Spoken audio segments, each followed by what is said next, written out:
Good morning friends. तो आज हम शुरू कर रहे हैं authority for advance ruling.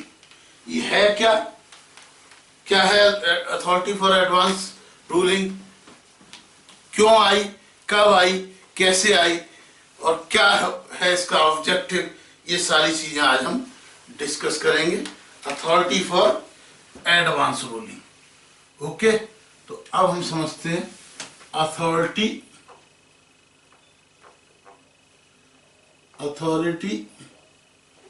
For advance ruling. Authority for advance ruling. बेटे, यदि आप इंडिया में रहते हो, यदि आप चाइना जाएंगे तो क्या आपको चाइना के इनकम टैक्स, चाइना के रूल्स रेगुलेशंस, जब यहीं के रूल्स रेगुलेशन, इंडिया के रूल्स रेगुलेशंस, लेटेस्ट केसेस की नॉलेज हर प्रोफेशनल्स को, इतने डिस्प्यूट्स होते हैं, नहीं होती, तो एक जो फॉरेनर्स है उसको क्या होगी। आप चाइना जाएंगे, वहां का एक एक लेटेस्ट नियम आपको पता होगा क्या? नहीं। तो आप चाहेंगे कि यदि हम कोई फैक्ट्री लगाएं, कोई काम करें, तो सरकार हमको पहले से ही बता दे कि आपको क्या रूल्स हैं, क्या रेगुलेशंस है, इस बारे में किस तरह इनकम टैक्स लगेगा, क्या प्रोसीजर्स हैं। यदि हमको कोई डाउट पड़ के हो रहा है तो आप चाहेंगे? हाँ जी, चाहेंगे। इसी तरह यदि इंडिया से बाहर कोई फॉरेनर्स और इवन इंडियन नॉन रेजिडेंट जो अमेरिका में रह रहा है और वो इंडिया में इन्वेस्ट करना चाहता है और इंडिया के लोगों से डील करना चाहता है, तो यहाँ के लॉ के बारे में अगर उसको ऑथोराइज गवर्नमेंट से ऑथेंटिकेटेड इंफॉर्मेशन मिले तो उसको काम करना आसान होगा या नहीं होगा? हाँ जी, होगा। तो इसी पर्पज से लिबरलाइजेशन के बाद में उनको सिंपलिसिटी, फैसिलिटी प्रोवाइड करने के लिए गठन हुआ authority for advance ruling. Authority for advance ruling. Advance ruling का मतलब क्या होता है? डिसीजंस। रूलिंग का मतलब डिसीजंस, जजमेंट इन एडवांस। एक अथॉरिटी बनाई गई, ठीक है, कि पर्टिकुलर लॉ में सरकार का क्या इंटरप्रिटेशन है, ठीक है, जिससे कि हमें पहले से ही एडवांस में बता दिया जाए ये खर्चा अलाउ होगा नहीं होगा, इस पे कितना टैक्स लगेगा, इस केस के अंदर पर्टिकुलर ट्रांजैक्शन में क्या क्या कॉम्प्लेक्सिटी इन्वॉल्व है, ठीक है। इस अथॉरिटी के लिए ये जो अथॉरिटी बनाई गई, इसका हेड ऑफिस रखा गया दिल्ली में, और ये अथॉरिटी 3 मेंबर्स कमेटी थी, 3 मेंबर्स अथॉरिटी, 3 मेंबर्स, जिसमें 1 chairman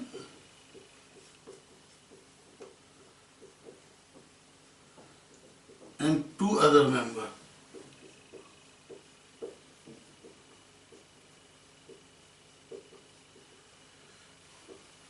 One chairman and 2 chairman, ठीक है।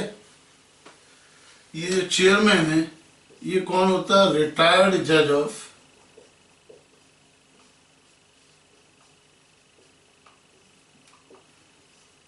Supreme court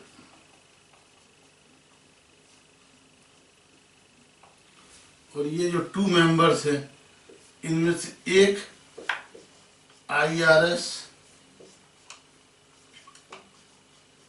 functioning in finance ministry और एक डिप्टी सेक्रेटरी लेवल का functioning in law ministry.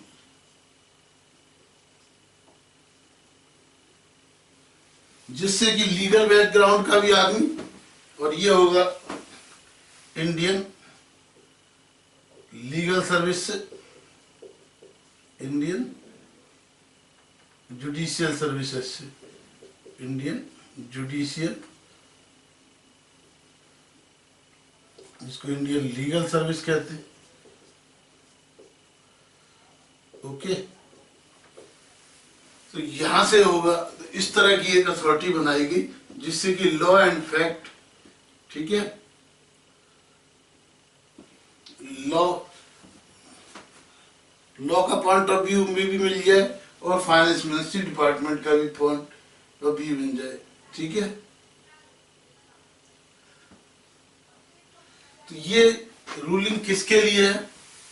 This is only for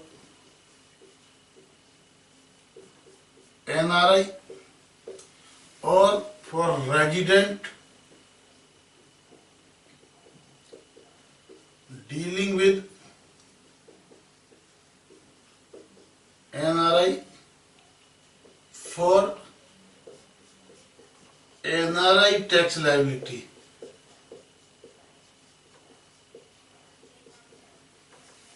or public sector undertaking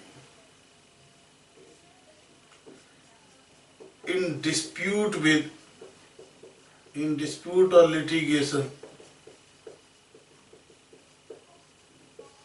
with the income tax department, ठीक है। ये जो advance ruling है that is only for income tax and not wealth tax. ये केवल income tax की बात करेगी, वेल्थ टैक्स वगैरह पे कोई रूलिंग नहीं देगी। और उसमें से भी ये या तो NRI के केस में दे सकती है, या इसमें एप्लीकेंट हो सकता है NRI relating to their dealing with the India, और रेजिडेंट हो सकता है on behalf of the NRI for dealing with the NRI, लेकिन अपने बारे में नहीं, NRI की टैक्स लायबिलिटी के बारे में हो सकता है।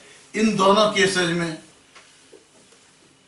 तब कर सकता है if only if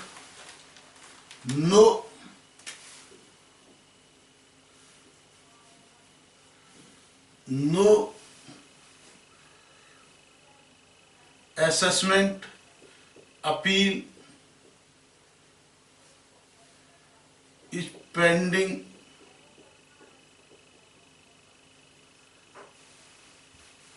no assessment and appeal is pending। इस केस में भी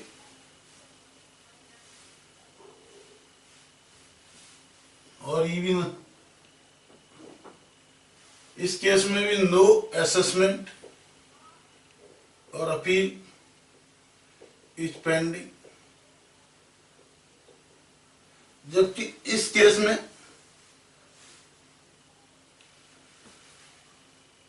असेसमेंट और appeal is pending with income tax और income tax 80 but not with court।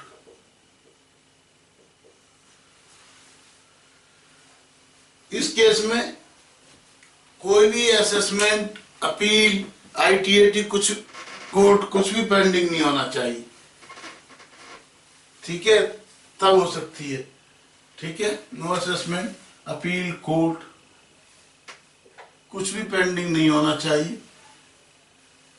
उस केस में डिपार्टमेंट के साथ पेंडेंसी हो सकती है, तभी होगा उस केस में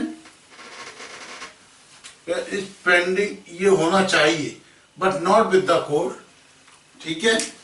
इस केस के अंदर कोर्ट के अंदर नहीं होना चाहिए, तभी वो पेंडेंसी हो चुका। अब ये सवाल ये उठता है कि ये एडवांस का मतलब कोई ट्रांजैक्शन करने से पहले या करने के बाद, यदि कोई ट्रांजैक्शंस जिसके बारे में रूलिंग ली जा रही है उसको करने के बाद या पहले, ठीक है। तो सबसे पहले समझिए प्रपोज यानी करने वाला हो या कर चुका हो, दोनों के बारे में हो सकती है।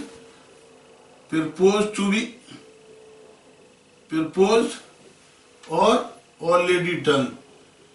कोई भी मैटर या तो प्रपोज करने वाला है या कर चुका है, कोई भी ट्रांजैक्शंस, उसके बारे में डीलिंग हो सकती है। ठीक है, प्रपोज हो और डन हो, दोनों के बारे में ही रूलिंग हो सकती है। ठीक है,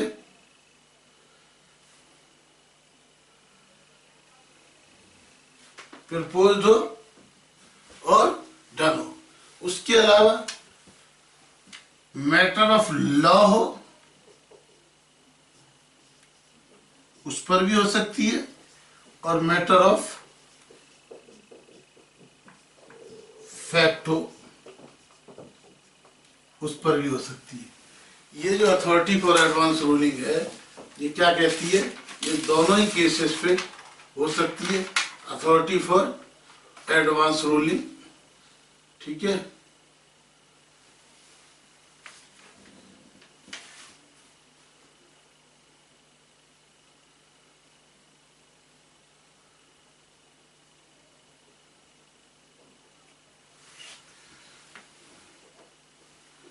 इसके लिए फॉर्म है, फॉर्म 34C। इसके लिए वो एप्लीकेशन देगा फॉर्म 34D, और इसके लिए फॉर्म 34E। इनके द्वारा जो है एप्लीकेशन, ठीक है, दी जा सकती है। An application can be withdrawn within 30 days। यदि एक एप्लीकेशन दी और बाद में वो चाहता है NRI कि भाई कोई हमें एडवांस रूलिंग नहीं चाहिए, it can be withdrawn within 30 days। Okay, अब इसका प्रोसीजर क्या है? हाँ जी, what is the procedure?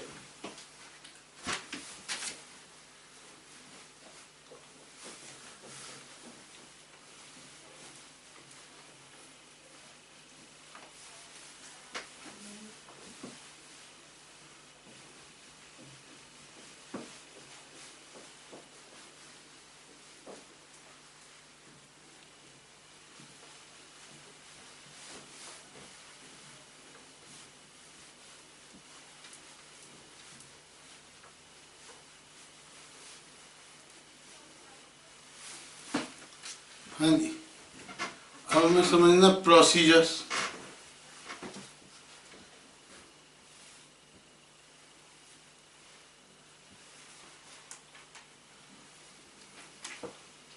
तो जब भी प्रोसीजर ये है, एनी एप्लीकेंट यदि कोई एप्लीकेशन देता है, ठीक है, तो वो एप्लीकेशन जैसे ही AAR के पास पहुंचती है, एडवांस अथॉरिटी के पास पहुंचती है, वो उसको फॉरवर्ड करेगी। ठीक है, तो नेक्स्ट लेक्चर हम कंटिन्यू करेंगे after break. Thank you very much.